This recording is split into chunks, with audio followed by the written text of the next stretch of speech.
ikuti program Camera, catatan Menko Airlangga. Dan saya rasa ada beberapa hal yang orang lain punya, saya nggak punya. Tapi di poin itu justru saya melihat ya dalam hidup kan selalu keadilan itu adalah ketidakadilan ya kayaknya.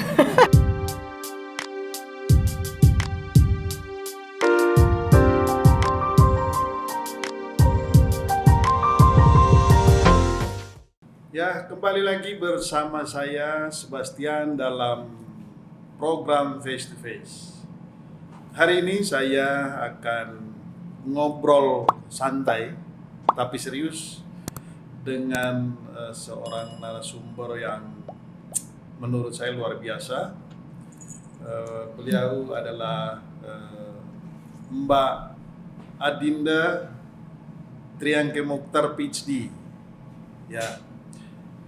Hari ini kita akan berbincang atau ngobrol panjang lebar tentang tentu tentang sosok Mbak Dinda sendiri, lalu kemudian dunia apa sih yang sedang digeluti, lalu apa pentingnya bagi negeri ini. Ya, Mbak Dinda apa kabar? Baik, apa kabar Bung Subas? Baik, senang ya bisa ngobrol-ngobrol setelah COVID ini. Iya, terima kasih juga untuk undangannya, untuk sharing dan ngobrol-ngobrol santai tapi serius hari ini. Ya, jadi aku pengen ngajak ngobrol Mbak Dinda. Boleh dong Mbak Dinda cerita perjalanan hidup Mbak Dinda sampai hari ini menjadi seorang direktur eksekutif The Indonesian Institute yang sehari-harinya serius terus melakukan riset gitu. Boleh berbagi dengan pemirsa di Face to Face. Oke, saya anak ketiga dari 4 bersaudara. Orang tua saya sudah meninggal. Bapak saya Muhtar Ali, ibu saya Sri Mili. Jadi kami adalah campuran dari Bugis Sinjai Bone dan Sunda. Tapi jangan ditanya bahasanya karena kita nggak diajarin gitu ya. Cuman saya punya nama tengah yang memang diambil dari kata dari bahasa Bugis, Tanriangke. Itu legacy bapak saya. Oh gitu. Iya, itu. Lalu kalau bicara sekolah mungkin karena kita bicara akan ke arah situ, saya S1 di HIUI. Lahir di Jakarta. Lahir besar Jakarta, tapi sempat tinggal di Semarang juga. Oh iya. Jadi ketika sempat belajar Iki Ulo, begitu sampai di Jakarta gue lo jadinya. Oke. Ya. Di Semarang berapa lama? Di Semarang tuh berapa lama ya? Yang jelas pindah ke Jakarta tuh tahun 85-an, tapi saya sampai kelas 2 SD lah di. Ya artinya sudah bisa ngomong Jawa dong. Udah lupa kayaknya. Cuma siji loro telu gitu-gitulah, tapi nggak terlalu banyak. Oke, lanjut.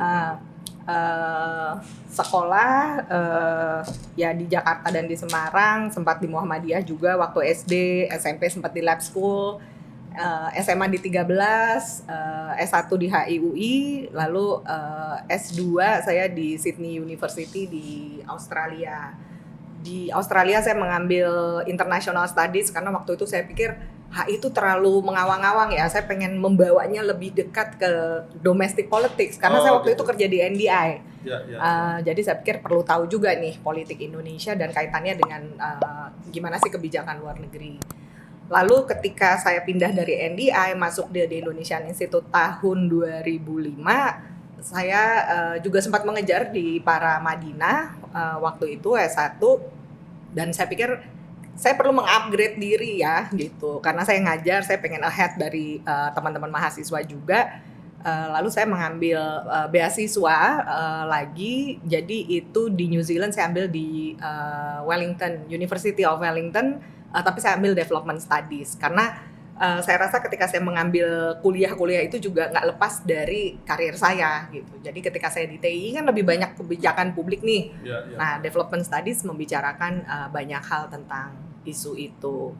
Nah, selain di TII, saya juga menjadi chief editor di portal libertarian bernama Suara Kebebasan. Jadi kita mempromosikan tentang kebebasan individu, pasar bebas, penegakan hukum, hak kepemilikan, seperti itu. Jadi rame lah ya dunianya gitu. Oke. Sekarang sudah menjadi seorang Adinda yang PhD. Nah, selama perjalanan hidup itu pernah nggak sih ngalami susah gitu hidupnya? Susahnya gimana nih? Ya terserah lah. Susah. Pernah ngalami susah atau malah nggak pernah ngalami susah?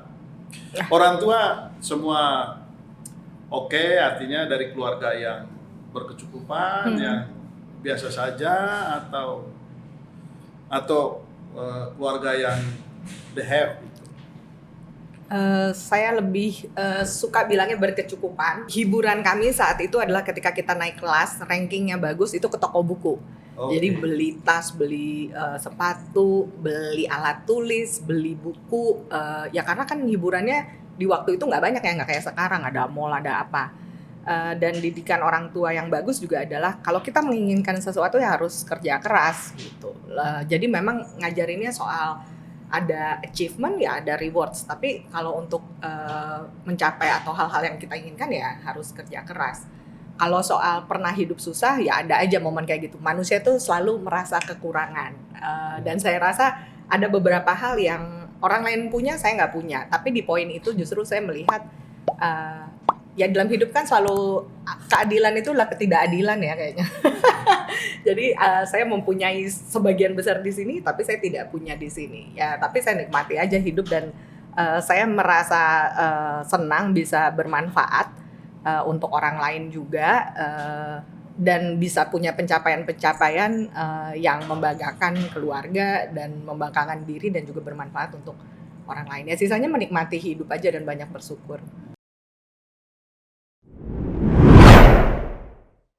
Kita bicara kan berdasarkan data dan fakta ya Bung Sebas, dan kita bisa memanfaatkan ilmu yang kita dapat dalam konteks kebijakan gitu. Ikuti program Camera, catatan Menko Airlangga.